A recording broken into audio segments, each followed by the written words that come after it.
Oh, Lisa, let's be thorough this time, okay? We'll be on a long trip for 6 days. You've got plenty of time. Make sure you clean thoroughly. Looks like you can get plenty of housework practice. Go for it, Lisa. Understood. I will make sure to clean thoroughly. Several days later. Hey, what's going on? We can't get into the house. I figured as much. What does that mean? What is this, Lisa? What did you do? Explain.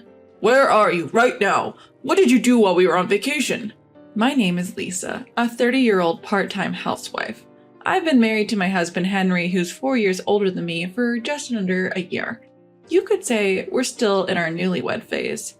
I had dreams of living a sweet life with just the two of us. That was the plan, until we got married. After deciding to get married, we purchased a house and started living together. At first, everything was going well, but then we ran into a problem. Lisa, what's for dinner tonight? Honey, what did we have for dinner last night? We had curry last night. It's summertime, so something light would be nice today. Something light, got it. The problem we encountered was that my in-laws started living with us without our consent. We never discussed living with my husband's parents. We bought the house intending to live there, just the two of us. And yet, without a word to me, my in-laws decided to make themselves at home. At first, they just came over and stayed on weekends, but it escalated and they brought their own furniture and started acting like it was their house. It'd be nice if my husband said something, but with him saying things like, "Mom, are you feeling the summer heat? Are you okay? Dad too? I'm worried." I don't hold out much hope. I didn't realize until we got married, but my husband acts like a child in front of his parents. He has no opinions about his parents living in our house without our consent. I've tried talking to him about it when it's just the two of us. Hey, I didn't hear anything about your mom and dad moving in. Our house isn't big and we won't have enough rooms when we have a kid. What are we going to do about this? You need to explain and get them to move out. All my husband had to say was this: "What are you talking about? We can just move if we have a kid. I think mom and dad would be happy to live with their grandchild. I'd be happy to live with everyone too." Not only does my husband not see any problems with his parents living with us, but he seems to be happy about it. It's hopeless. I gave up on having my husband explain to them. I blame myself thinking, why didn't I realize this before we got married? My husband lived with his parents until we got married. I only visited his parents' house once when we went to introduce ourselves before the wedding. So I had no idea what his lifestyle was like. I had no idea he was such a mom's boy and a daddy's boy. Living with his parents, all of a sudden, is stressful enough. But there's even more piled on top of that. "Hey, Lisa, there's nothing I can eat for dinner today. Can you make something else?" Isn't fish, boiled vegetables, greens, and soup okay?" "I'm not in the mood for fish. I wanted meat today." My mother-in-law is acting like a princess. She's always had something to complain about, this or that. "I don't have any meat right now." "Oh, is that so? Let's order delivery then." My mother-in-law started ordering luxurious hors d'oeuvres, not the sort of thing one would usually order on a weekday. It's fine if she wants to splurge with her own money, but... hello. I'll take one of those luxurious hors d'oeuvres. Yes, you can charge it to the usual card." Huh? My mother-in-law had registered my card without my permission. At first, I was shocked, and I asked why she would do such a thing. "Because everyone will eat if I order, right? It's everyone's food expense, so it's normal for you to pay, right?" she said, brandishing her own theory. Sure enough, if my mother-in-law orders too much food, everyone has no choice but to eat it. I reluctantly eat as well. But why should it be taken for granted that I bear the entire burden? I can't understand my mother-in-law's thinking at all. And my father-in-law is quite a character too. "If you're a wife supporting a family of 4, you have to prepare both meat and fish. Everyone might feel different, right? This is exactly why modern women are so..." Oh boy. No, you're the biggest oh boy here. Of course, my father-in-law doesn't scold my mother-in-law for her whims. On the contrary, he seems to agree with her and blame me, pushing his stereotypical views onto me. They are indeed 2 peas in a pod, I suppose. Modern people just can't do the simplest things, can they? It's a real problem. Good thing we have delivery. That's right, there's such a variety of delivery these days. I'd rather have delivery every day than Lisa's home cooking. My in-laws seem to enjoy making fun of me. Even though I'm covering their food and living expenses and even the money for this house, why should I be made fun of? Anger was bubbling up inside me, accumulating. Because my in-laws are in the house, I began to feel that being at work is better. Fortunately, my work was going well and there was talk of a promotion. I was asked if I wanted to be a project leader and I accepted both. I figured that if I kept busy, my stress from home would lessen. The days when I can't prepare meals have increased, and if my in-laws order delivery, it can't be helped at this point. I prioritized getting away from my in-laws. As a result, my overtime and weekend work increased, but I was lively because there was a sense of fulfillment. Just when I thought I could somehow manage, something happened. On Friday night, I came home after working overtime, and the house was completely dark. It was strange that my husband and in-laws weren't there. It's too early for them to be asleep. As I entered, wondering what was going on, I found a piece of paper on the table. It read, "We're going on a trip. We'll be back on Sunday." What? I hadn't heard anything about a trip. What made me even angrier was that the room was cluttered with delivery containers and bottles of drinks. It's typical for my in-laws and husband not to do housework or tidy up, but they could at least throw away the trash before leaving. I was so angry that I raised my voice. No one was there to hear me. Feeling hollow, I picked up the trash and started cleaning. I sighed as I stuffed the bags with trash. Suddenly a thought crossed my mind. Where the hell did they get the money for a trip? A chill ran down my spine. I opened the banking app on my phone and checked the credit card activity. You've got to be kidding me. A few $1,000s were charged from a company that appeared to be a travel agency. I tried calling my husband in panic, but there was no answer. Holding back my urge to throw the phone in anger, I decided to check my husband's social media accounts, and there it was. Beautiful beach. It's so pretty. A picture of a blue sky and beautiful beach. The people in the photo didn't look American. Could it be? Further snooping revealed that they were in Bali. I had never imagined they'd go on an international trip, and I felt drained. I hate to say it, but my husband's income is hardly substantial. The main source of income is my salary. I have been trying to save as much as possible because I was worried about the future. That was until my in-laws came.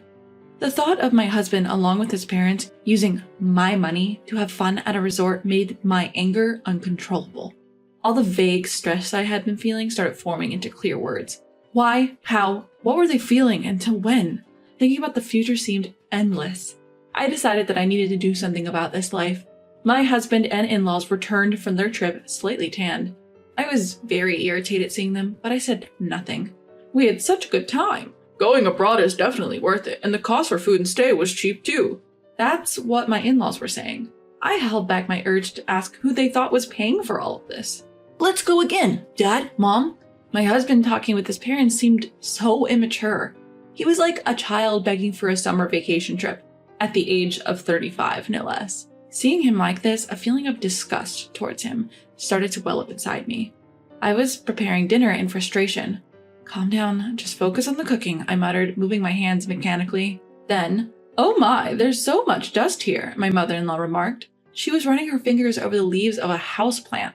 That's not good. My father-in-law muttered that, giving me a fleeting glance. I didn't take Lisa because she had housework to do, and you didn't clean? What kind of day off was that? My husband took the opportunity to criticize me. What? I couldn't help but ask again. Because if you had done your housework properly all the time, I would have taken you on the trip. I didn't invite you because I was thinking about you with all your housework. Aren't we all, me, Dad, and Mom, considerate? My husband said this with a straight face. Thanks for your thoughtfulness, I replied, suppressing my anger. My face twitched, and I turned my back under the guise of taking ingredients from the refrigerator. Are you out of your mind? I shouted in my heart. I can't believe it. Leaving the house messy, taking a vacation with my money, and then coming back to say that? The amount of money spent on the credit card I checked while my husband and in-laws were traveling made me even angrier. Did they go to a spa or a really nice restaurant? Even for Bali, where the cost for food and stay is relatively low, large payments were constantly added. How much have they spent without my consent so far? I couldn't help thinking about it. 1, 10, 100, 1,000, 10,000. I calculated in my head. Yeah, a couple $1,000s isn't impossible. And considering that they've taken over this entire house, I could estimate even higher. I was totally fed up. Once they got a taste of traveling with my money, my husband and in-laws started going on trips more frequently. My card is being used as a matter of course. But I didn't interfere. For several months, I silently observed the foolish acts of my husband and in-laws. Then one day my mother-in-law said, "We're going to Hawaii. Could you please increase the credit card limit?" "Sure, I understand," I answered. My mother-in-law is completely looking down on me. Does she think I'm some soldier who does whatever she says? Should I buy a new swimsuit? In her ridiculous age, she's flipping through a swimsuit brochure looking excited. Well, she's going to use my money anyway. Just you wait. I glared at my cheerful mother-in-law. She's so engrossed in the brochure, she doesn't even notice. The day my husband and in-laws left for Hawaii, the room was the messiest it had ever been. My husband and in-laws are apparently heading to the airport soon, and they are busily checking their luggage. As usual, they seem to have no intention of cleaning up the room. "Oh, Lisa, make sure you do it right this time," my mother-in-law told me. "It's a long trip this time, 6 days, plenty of time, make sure you clean up well," my father-in-law orders me. "You'll have plenty of time to practice your house chores. Good luck, Lisa," my husband says cluelessly. What is he talking about? Seeing it was about time, all three of them started to rush. Their chatting and leaving looked genuinely fun. Understood, I'll make sure to clean thoroughly. They probably didn't hear me due to their chatter. I said it to their backs. 6 days later, the day my husband and in-laws were to return home, I was gazing at the night view. Even though it was a weekday, I had taken a rare paid day off and was enjoying a drink in a lavish hotel. My husband calls. I let out a sigh, leave my seat, and answer the call. "Hello?" "What the hell is going on? I can't get into the house." My husband sounds quite panicked. I thought as much, I said calmly. "What do you mean? What's happening?" It's not surprising my husband is freaking out. After all, the house is vacant. There should be a for sale sign at the entrance, and not a single piece of furniture should be visible from the windows. "Lisa, what have you done? Explain. Where are you? What did you do while we were away?" I can hear my mother-in-law and father-in-law yelling in the background. "I cleaned up just as ordered," I answered nonchalantly. "What?" As all three were left stunned, I decided to explain. I went ahead and put the house up for sale. The land too. It's completely clean now. Nothing's left inside. "You foolish woman," my father-in-law yelled. "You mean, what foolish thing have I done? Who's been doing foolish things, I wonder? You all sure had a great time using your daughter-in-law's money and living it up." Lisa, don't be mean. Quickly, change it back. What are we supposed to do? You'll also be in trouble without a place to live, right?" My husband pleaded in a voice that sounded almost teary. "I won't have a problem. The house was bought by me in the first place, and all I did was sell it. I've decided on my new place to live. Yes, the house was purchased with my considerable income.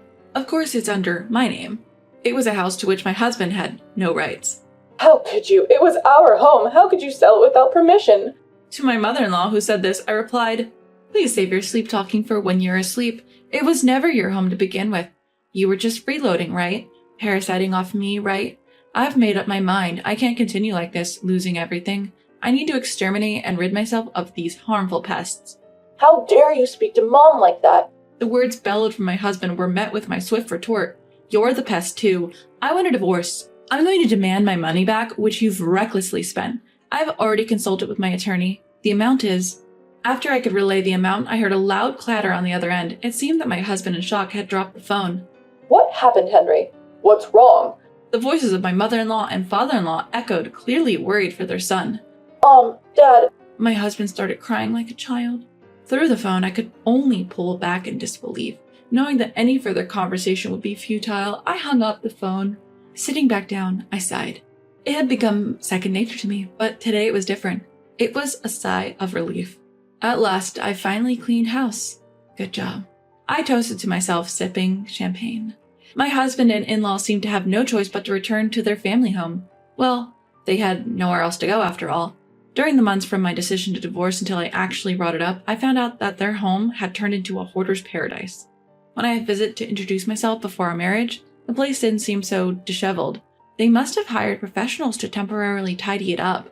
Their house had a long-standing reputation in the neighborhood as a hoarder's home. Perhaps a messy house suits my messy husband and in-laws more than a clean one.